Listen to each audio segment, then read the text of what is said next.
Good afternoon, Miss Saide. Good afternoon, ma'am. Okay, Miss Saide, can you tell me about yourself? Ma'am, I'm Saidi Sigarao, 32 years old. I am college level.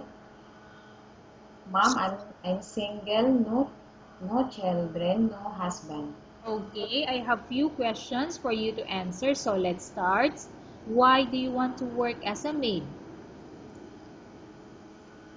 Because I want to help my family, ma'am, and to give their needs and for their better future. Okay, why you choose Malaysia when there is a lot of other country? Malaysia, ma'am, is a beautiful country. How are you qualified for this job? I'm honest, hardworking,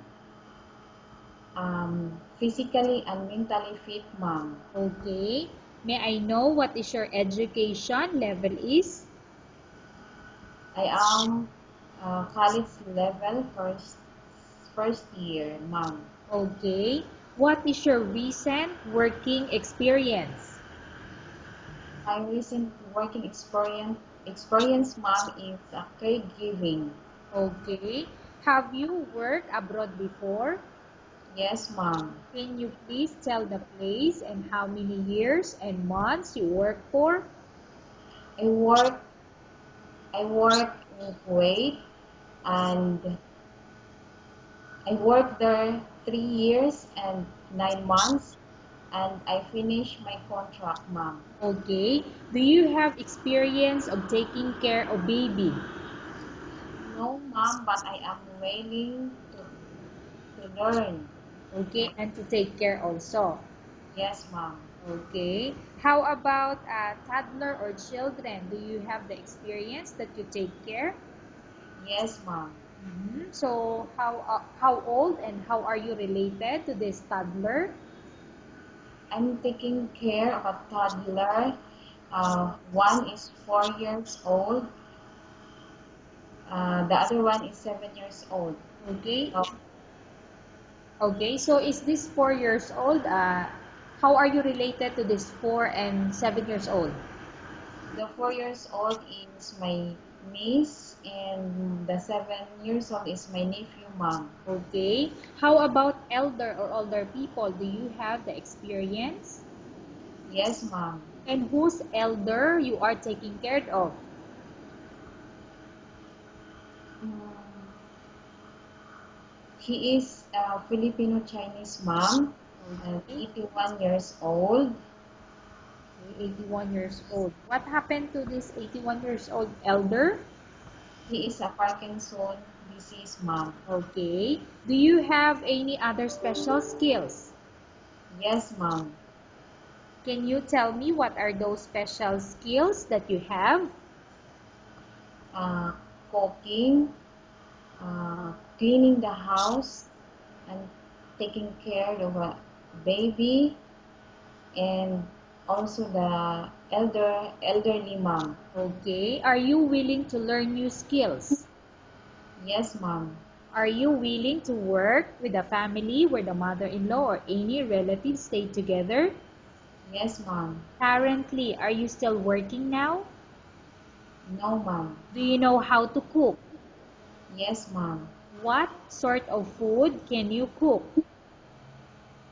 I cook adobo, uh, pinakbit.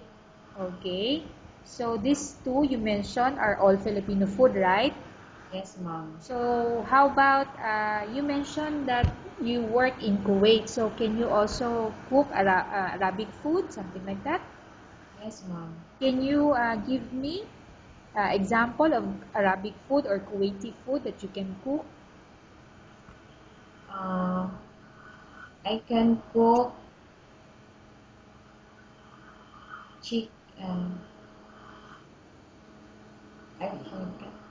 Okay. Are you familiar with biryani?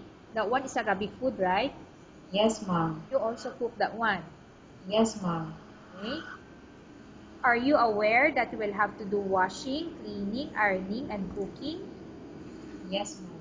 From all the house chores like cooking, cleaning, ironing, and washing, which do you like most? Washing and ironing. Okay.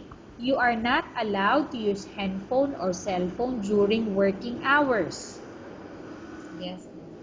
You are only allowed to use handphone or cell phone after you finish all the works and when going to bed. Yes, ma'am. Okay. So, Miss Heidi, can you make your voice louder? You are strictly needed to surrender the handphone to your employer in the morning, and your employer will return back to you once you're going to bed. Yes, ma'am. If ever your employer finds out that you're abusing your handphone and it's affected your work performance, your employer will confiscate your handphone and you're not allowed to hold it anymore. Instead, your employer will allow you to call to your family 3 times in a month. You're only allowed to bring normal phone and you're not allowed to bring smartphone. Are you agreed for the terms and condition? Yes, ma'am. I agree. Are you agreed to the rules and regulation for the handphone? Yes, ma'am. I agree. How many years is the contract as you agreed and understand? 2 years, ma'am. Okay. Can you describe for me your ethics or your attitude?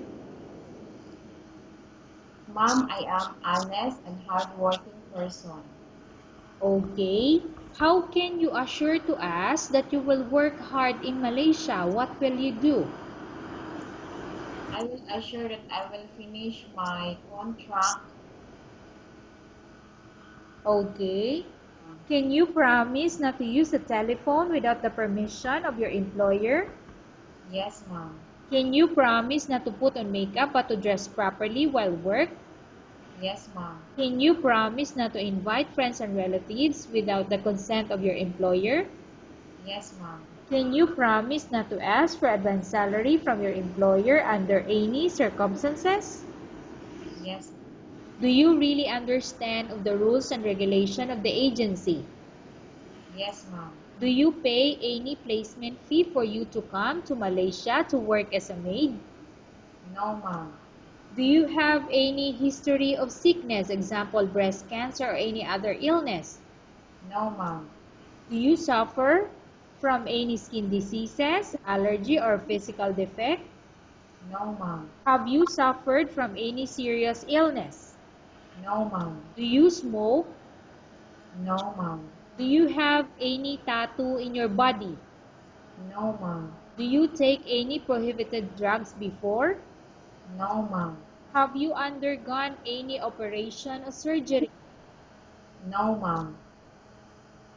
Are you medically fit? Yes, ma'am. Are you in any medication? No, ma'am. Are you allergic with any food? No, ma'am. Are you prepared to work for the employer of any race? Yes, ma'am. Are you prepared to eat the type of food taken or given by your employer? Yes, ma'am. Are you afraid of being left alone in the house? No, ma'am. Are you afraid of dogs or other pets? No, ma'am. Can you promise to work according to instruction from your employer? Yes, ma'am. Do you have any immediate family working in Malaysia? No, ma'am. Okay, Miss Saide, we have finished our question section. Let's go to case study. I have a case study for you and I want you to answer me truthfully. Upon Yes. arrival in Malaysia within 6 months, if ever any of your family members pass away, what will you do? Will you continue to work till finish your contract or you will go back? I will continue my I will finish my contract, ma'am. Okay, tell us about yourself and why do you want to work in Malaysia as domestic helper? Sir, ma'am, I am honest and hardworking and I am willing to work in Malaysia to support my family needs and for their better future. Thank you. Okay, Miss Saide, what do you want to tell to your employer who's watching your video? Mom, sir, please choose me as your maid because I want to work in Malaysia to support my family needs and for their better future. Thank you. Okay, thank you very much, Miss Aide. We will update your agency if there's any selection made by the employer. Yes, ma'am. Thank you.